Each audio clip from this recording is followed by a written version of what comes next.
ஃப்ரெண்ட்வுட்ஸ் நேயர்களுக்கு வணக்கம். 2026 சட்டமன்ற தேர்தல் நெருங்கிடுச்சு. இன்னும் 6 மாசம் தான் இருக்கு. ஒவ்வொரு கட்சிகளும் ரொம்ப பரபரப்பான சூழ்நிலையில இருக்கிறாங்க. இங்க திமுக, அதிமுக ஆல்மோஸ்ட் என்ன பண்ணிட்டாங்க, ஃபர்ஸ்ட் பார்ட் என்ன பண்ணிட்டாங்க, அந்த பிரச்சாரத்தை முடிச்சிட்டாங்க. இப்போ அடுத்த கட்ட பாய்ச்சலுக்கு அவங்க ரெடி ஆயிட்டாங்க. ஆனா இருந்தாலும் ஒரு சில கட்சிகள் இன்னும் அதை முழுசா கூட என்ன பண்ணல, ஆரம்பிச்சு அதை முடிக்கல அப்படின்றதுதான் இங்க ஒரு விஷயமா இருக்கு. இவ்வளவு ஏன் அதிமுகவின் பொதுச் செயலாளர் எடப்பாடி பழனிசாமியை கிட்டத்தட்ட ஒரு 180 தொகுதி கிட்ட என்ன பண்ணிட்டாரு, அவர் கவர் பண்ணிட்டாரு. 234 தொகுதியை கவர் பண்ணுவேன் அப்படின்னு சொன்னவர் 180 கிட்ட என்ன பண்ணிட்டாரு, கவர் பண்ணிட்டாரு. ஆனா விஜய் அவர்கள் இன்னும் கரூர் சம்பவத்துக்கு அப்புறம் தயக்கத்திலே இருக்கிறாரு. இவரு அடுத்த பாய்ச்சல் எப்படி இருக்க போகுது அப்படின்ற ஒரு விஷயம் இருக்குது. இது ஒரு புறம் இருக்கட்டும். இப்போ எல்லாருமே என்ன பண்ணிட்டாங்க, தேர்தல் நெருங்க வரும் பொழுது தொகுதி பேரத்தை ஆரம்பிச்சுட்டாங்க. யார் யாரு எந்தெந்த கட்சிக்கு தொகுதி வேணும் அப்படின்னு. ஆல்மோஸ்ட் எல்லாருமே என்ன பண்ணிட்டாங்க, வேட்பாளர் சூஸ் பண்ற இடத்துக்கு கூட என்ன பண்ணிட்டாங்க, ஒரு சில கட்சிகளா வந்துட்டாங்க. இதுல பாஜக அதிரடியா இறங்கி இருக்கு வேட்பாளர்கள் சூஸ் பண்ற வேண்டிய ஒரு விஷயத்துல. என்ன விஷயம் அப்படின்னு பாத்தீங்கன்னா, பொதுவா நீங்க எடுத்துக்கிட்டீங்கன்னா தமிழ்நாடு பாஜக ஒவ்வொரு தேர்தலில் என்ன பண்ணுவாங்கன்னா, இங்க இருக்கிற மாநில தலைவர், மூத்த நிர்வாகிகள் எல்லாருமே சேர்ந்து என்ன பண்ணுவாங்க, ஒரு பட்டியலை ரெடி பண்ணுவாங்க. ஏங்க நம்மளுக்கு இத்தனை தொகுதி கொடுத்துருக்காங்க, இத்தனை தொகுதியில இத்தனை பேர் நம்ம நிப்பாட்ட போறோம், இவங்கள நிப்பாட்ட போறோம் அப்படின்னு சொல்லிட்டு தனக்கு சிபாரிசு, அதாவது நம்மள யார் சிபாரிசு பண்றாங்க, நமக்கு யார் ஏத்தவங்க அப்படின்ற ஒரு பட்சத்துல என்ன பண்ணுவாங்க, ஒரு லிஸ்ட் ரெடி பண்ணி மேலிடத்துல போய் என்ன பண்ணுவாங்க, சைன் பண்ணி வாங்கிட்டு வருவாங்க. இதுதான் நடைமுறையில இருந்தது, இது வரைக்கும் இருந்தது. பாஜக மேலிட பொறுப்பாளர்னு ஒருத்தர் அனுப்புவாங்க. அவர் என்ன பண்ணுவாரு, எல்லாத்தையும் பார்த்து கரெக்ஷன் பண்ணிட்டு அவருடைய சிபாரிசுனால என்ன பண்ணுவாங்க, எல்லாருமே இது பண்ணிடுவாங்க.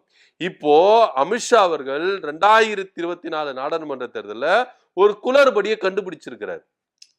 ஏன் நம்ம தோத்தோம்? ஏன்னா இப்போ பாஜக என்ன நினைச்சாங்க 2024 நாடாளுமன்ற தேர்தல்னா, குறைஞ்சபட்சம் பாஜகவுக்கு ஒரு 5-6 தொகுதி வரும், கூட்டணி கட்சியா ஓவரால் சேர்த்தீங்கன்னா ஒரு 10 தொகுதி வரும் அப்படின்னு தான் மோடி அமித்ஷாவை நினைச்சாங்க. அதன் அடிப்படையில தான் அப்போ பாஜக மாநில தலைவராக இருந்த அண்ணாமலை அவர்களும் லிஸ்ட ரெடி பண்ணி எடுத்துட்டு போய் கொடுத்தாரு. அவரு வாக்குறுதி கொடுத்தாரு, ஐயா நம்ம இத்தனை தொகுதி வின் பண்ண போறோம், ஏன்னா கேண்டிடேட் அந்த அளவுக்கு ஸ்ட்ராங்கா இருக்கிறாங்க அப்படின்னு சொன்னார். ஏன்னா இவங்களை எதிர்பார்த்தாங்க, பாஜகவும் எதிர்பார்த்தது, மோடி அமித்ஷா அவர்களும் எதிர்பார்த்தாங்க 5-6 டோட்டலா கூட்டணி எல்லாம் சேர்த்து பாத்தீங்கன்னா ஒரு 10 தொகுதி வரும். ஏன்னா 11% எடுத்திருந்தாங்க பாஜக கூட்டணி.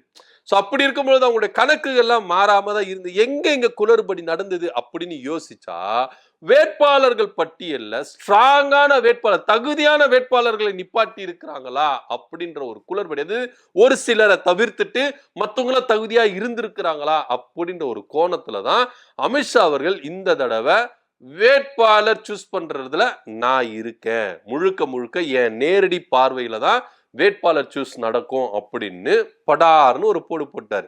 இப்போ இங்க இருக்கிறாங்கள பாஜக நிர்வாகிகள், தலைகள் எல்லாமே, இவங்களுக்கு எல்லாருமே கொஞ்சம் அதிருப்தியில இருக்கிறாங்க. என்னடா இது தேவையில்லாம இப்ப அமித்ஷா அவர்கள் மூக்க நுழைக்கிறாரு, அப்ப நமக்கு ஃபேவரை யாருமே நிப்பாட்ட முடியாதா அப்படின்னு. எல்லாருமே ஒவ்வொரு கேண்டிடேட் என்ன நினைப்பாங்க, நமக்கு சிபாரிசு கிடைச்சிரும், இவங்க கேட்ட போனா நம்ம வேட்பாளரை நிப்பாட்டிடலாம் அப்படின்னு ஒவ்வொருத்தரும் நினைப்பாங்க. இங்க இருக்கிற பாஜக தலைகள் என்ன நினைப்பாங்க, மேல் இடத்துல எப்ப நம்ம அவங்க சிபாரிசு வச்சு நம்ம இந்த கேண்டிடேட்ல டிக் அடிச்சிடலாம் அப்படின்னு அவங்க நினைச்சிருப்பாங்க. ஆனா இப்போ அமித்ஷா அவர்கள் நேரடியா இப்போ களத்துல இறங்கிட்டாரு. இப்போ பாஜகவுல அமித்ஷா நேரடியா களம் இறங்குறதுனால இப்போ இந்த எந்தெந்த தொகுதியில யார நிப்பாட்டணும் அப்படின்ற ஒரு நேர்முக தேர்வை நான் தான் சூஸ் பண்ணுவேன் அப்படின்னு அவர் இறங்கிட்டார். இது ஒரு புறம் இருக்க, இப்ப பாஜக அதிமுக கிட்ட பெரிய பெரிய கோயில் நகரங்கள்லாம் இருக்குல்ல, இப்போ காஞ்சிபுரம், திருநெல்வேலி, அதே போல பாத்தீங்கன்னா வேலூர், இந்த மாதிரி எங்கெல்லாம் பிரசித்தமான கோயில் நகரமா இருக்குதோ அந்த இடத்துல அந்த தொகுதியெல்லாம் எங்களுக்கு வேணும் அப்படின்னு இப்போ ஒரு அழுத்தத்தை கொடுக்குறாங்க. சோ அப்படி அழுத்தத்தை கொடுத்தாலும் அங்க அதிமுக இருந்து அந்த தொகுதியெல்லாம் கிடைச்சிருமா? இப்ப மதுரை, திருச்சி, அதே போல பாத்தீங்கன்னா திருநெல்வேலி, காஞ்சிபுரம், வேலூர், இந்த மாதிரி தொகுதி, அதாவது கோயில் பிரசித்தி பெற்ற பழமையான கோயில்கள் இருக்குல்ல, இந்த கோயில் நகரங்களை இவங்க தொகுதிகளா கேட்கிறாங்க பாஜக. இது அதிமுக கொடுத்துருமா அப்படின்ற ஒரு கேள்வியும் இருக்கு. சோ அமித்ஷா அவர்கள் இப்போ தமிழ்நாட்டுல ஃபுல் போக்கஸ்டா இறங்கிட்டாரு. பீகார்ல தேர்தல் முடிஞ்சு ரிசல்ட் வரப்போகுது. இப்ப பீகார்ல தான் அவங்க ஃபுல் ஃபோக்கஸ்டு இருந்தது. இப்ப அடுத்தபடியா எங்க நகர்ந்து வராங்கன்னா, தமிழ்நாட்டை நோக்கி தான் நகர்ந்து வராங்க. இப்ப 2026 சட்டமன்ற தேர்தல்ல ஒட்டுமொத்த மேலிட பாஜக எல்லாருமே மோடி முதற்கொண்டு, அதே போல அமித்ஷா முதற்கொண்டு இன்னும் நிறைய முன்னாள் அமைச்சர்கள், இந்நாள் அமைச்சர்கள், மத்திய அமைச்சர்கள் எல்லாருமே சேர்ந்து இப்ப தமிழ்நாட்டு மேல போக்கஸ் வச்சிருக்கிறாங்க. இவங்களுடைய கோல் என்ன அப்படின்னு பாத்தீங்கன்னா, தமிழ்நாட்டுல எப்படியாச்சுன்னா திமுகவை வீழ்த்தணும். இதுதான் இவங்களுடைய குறிக்கோளா இருக்கு. அதுக்காக பாஜக எந்த அளவுக்கு கிரவுண்ட் லெவல்ல இறங்கி அடிக்கணுமோ அந்த அளவுக்கு என்ன பண்ணிட்டாங்க, இறங்கி அடிக்க ஆரம்பிச்சிட்டாங்க. அதனுடைய முதல் முயற்சி தான் வேட்பாளர் சூஸ் பண்றதுல பாஜக முழுக்க முழுக்க டெல்லியோட நேர்பார்வையிலேயே நடக்கட்டும் அப்படின்னு சொல்லியிருக்காங்க. சோ அதுக்காக அமித்ஷா அவர்கள் உளவுத்துறையை முடக்கி விட்டு இருக்கிறதா இங்க தகவலும் இருக்கு. இப்போ ஒவ்வொரு தொகுதியிலும், இப்போ நீங்க திருநெல்வேலி தொகுதி எடுத்துக்கிட்டீங்கன்னா அந்த தொகுதியில யாரை நிப்பாட்டலாம், வேலூர் தொகுதி எடுத்துக்கிட்டீங்கன்னா வேலூர் தொகுதியில யாரை நிப்பாட்டலாம், அதே போல காஞ்சிபுரம் தொகுதியில போயிட்டா காஞ்சிபுரம் தொகுதியில யாரை நிப்பாட்டலாம், வடசென்னை எடுத்தீங்கன்னா வடசென்னையில யாரை நிப்பாட்டலாம். சோ இந்த மாதிரி ஒவ்வொரு தொகுதி என்ன பண்றாங்க, அலசி ஆராய்ங்க.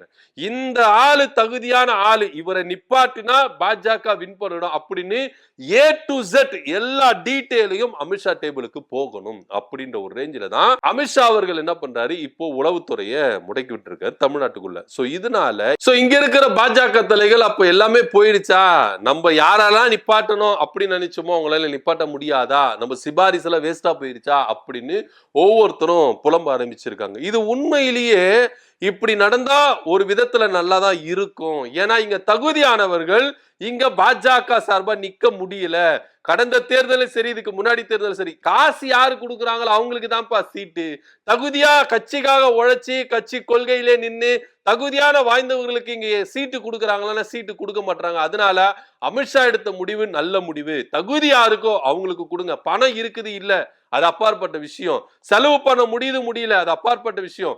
இந்த ஆளு தகுதியான ஆளு இந்த தொகுதிக்கு அப்படின்னு அவரு முடிவு பண்ணட்டும் அப்படின்னு தான் இப்போ பாஜக ஒரு குரல் எழும்பி இருக்கிறத பாக்க. எல்லாருக்கும் அந்த ஆசை இருக்குல்ல. இப்போ ஒருத்தர் இந்த தொகுதியில தகுதியா இருந்திருப்பாரு. ஏன்னா அவருக்கு என்ன பண்ண முடியாது, பணம் கொடுக்க முடியாம இருந்திருக்கும், இல்ல செலவு பண்ண முடியாம இருந்திருக்கணும். ஆனா தகுதியானவர்களை விட்டுட்டு பணம் வாய்ந்தவர்களை நீங்க கொடுத்துட்டீங்க. இல்ல ஒரு முன்னாள் அமைச்சர்களுக்கோ இல்ல மாநில தலைவர்களுக்கோ யாருக்கோ ஒருத்தர் அவர் ஏற்றவளா இருந்தா அவருக்கு கொடுத்துருவீங்களா அப்படின்ற ஒரு கேள்வி இருக்கு. அப்ப தகுதியா இருக்கிறவங்களுக்கு வாய்ப்புகள் மறுக்கப்படுதுல.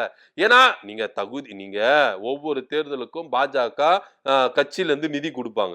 இந்த தொகுதிக்கு இவ்வளவு கொடுத்துருங்க, செலவு பண்ணுங்க அப்படின்னு தான் கொடுப்பாங்க. அப்படி இருக்கும் பொழுது இங்க தகுதியானவர்களுக்கு வாய்ப்பு மறுக்கப்படுதுல.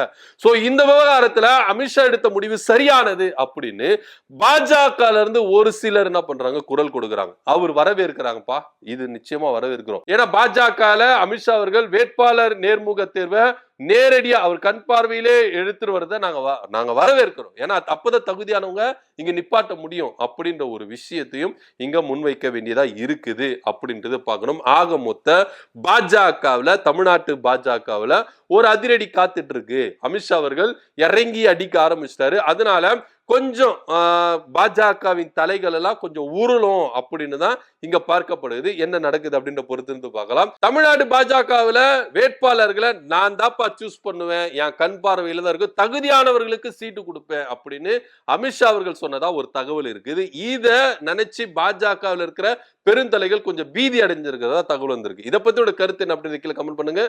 நன்றி, வணக்கம்.